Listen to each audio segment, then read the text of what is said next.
Welcome to Behind Closed Cases, where we delve into the secrets that lie hidden in the shadows. Cases long buried but never forgotten. I'm Tom Hayes, and tonight I'm inviting you to join me as we step into one of the darkest cases of my career. This is the story of Whispers of the Night, the Evervale mystery. Our tale begins in a small, almost forgotten town, a place called Evervale. To an outsider, Evervale seems peaceful, the kind of place where time stands still. Families have lived here for generations, businesses have stayed the same, and life moves slowly. It's tucked away, nearly hidden by thick forests and hills, and for a long time, the town was a sanctuary for anyone seeking peace and quiet. But as I quickly found out, the stillness was deceptive. Beneath its calm surface, Evervale had been hiding something sinister for years. In the dead of night, things began to change. People started to vanish, first one, then another, each disappearance a whispered mystery. It was easy to ignore in the beginning, especially for those living outside of town. A drifter here, a tourist there, folks come and go, but soon there was a pattern, disappearances linked by a common thread. It always happened at night, always near the edge of the forest, and each victim seemed to vanish without a trace, except for a single haunting detail left behind. Every missing person left something personal behind. A shoe, a piece of torn clothing, sometimes just a stray piece of jewelry. And so the questions began. Was someone watching them, following them into the dark, luring them away? Rumors began to spread of a shadowy figure, a man some claimed to have seen lurking around town in the weeks before each disappearance. He was described as tall, unassuming, with an air of quiet mystery, and one chilling detail that everyone remembered, the glint of a silver chain around his neck. As the story unfolds, we'll find out that Evervale wasn't as innocent as it seemed. Each part of this case brought me face to face with new layers of mystery, uncovering details that forced the townspeople to confront long-buried secrets. In the next chapters, I'll be guiding you through each stage of the investigation, from the first shocking discovery to the dark realizations that followed. As you'll see, every clue we uncovered painted a more sinister picture, turning Evervale's idyllic image into something darker, far more twisted. We began by piecing together witness testimonies, starting with the locals. Some were more willing to talk than others. Some claimed to have seen strange things in the dead of night, figures lurking in the shadows, whispers carried by the wind. But others were silent, afraid of something or someone. I could feel the tension in the air as I spoke to them, the way they looked over their shoulders, their voices lowering to barely a whisper when they mentioned the man with the silver chain. Then came a breakthrough. One evening, a former resident, now living in another town, reached out. She had remembered something. Years ago, she had seen the same man in a newspaper clipping linked to disappearances in another town miles away. This wasn't his first haunting.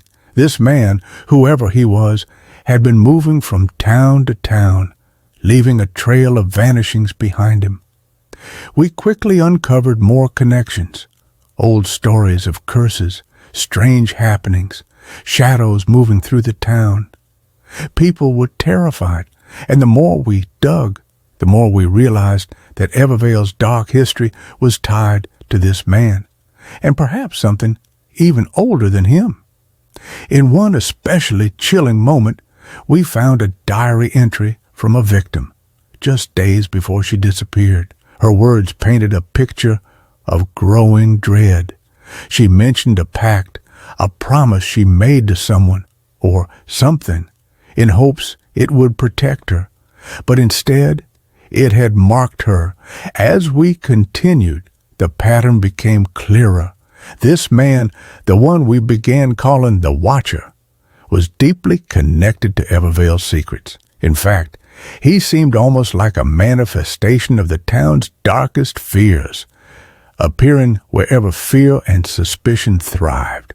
And with each interview, each clue, we discovered that this man was only one part of a much larger web. The disappearances weren't random. They were part of something far more orchestrated. It was in the town's archives, locked away for years, that we found the answers. Old journals, reports of missing people dating back decades, each with strange details surrounding their vanishings. But perhaps most disturbingly, we discovered that every victim had crossed paths with one another, even if just in passing. Each one had been linked to the same places, the same people, a hidden pattern of connection that no one had noticed until now. Finally, after weeks of searching, we found him. It was in the dead of night, at the edge of the forest, inside a decrepit, half-hidden cabin. As we approached, we could feel the weight of years of secrets pressing down on us. Inside, the walls were lined with symbols, drawings, and patterns that felt both ancient and powerful. The air was thick, almost suffocating. And then he appeared, emerging from the shadows, the silver chain glinting faintly in the darkness. In a final interview, he revealed his purpose, not just as a man, but as a vessel for something beyond our understanding. He spoke of ancient forces, of rituals that must be followed, of sacrifices required to keep the town safe. His voice was calm, almost resigned, as he explained. To him, he was not a criminal. He was simply fulfilling an obligation, an age-old agreement that he believed kept the town from descending into chaos. As he was led away, I knew that Evervale's secrets were still buried, only hinted at by what he'd shared.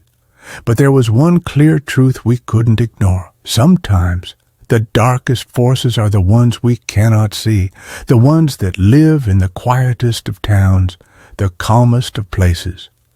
They linger in the shadows, waiting for the right moment to reveal themselves. In the end, Evervale taught me a lesson I'll never forget. Not all things are meant to be understood.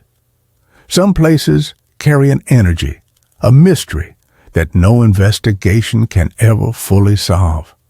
And for all of us, a reminder to always stay vigilant, to listen closely when the night begins to whisper,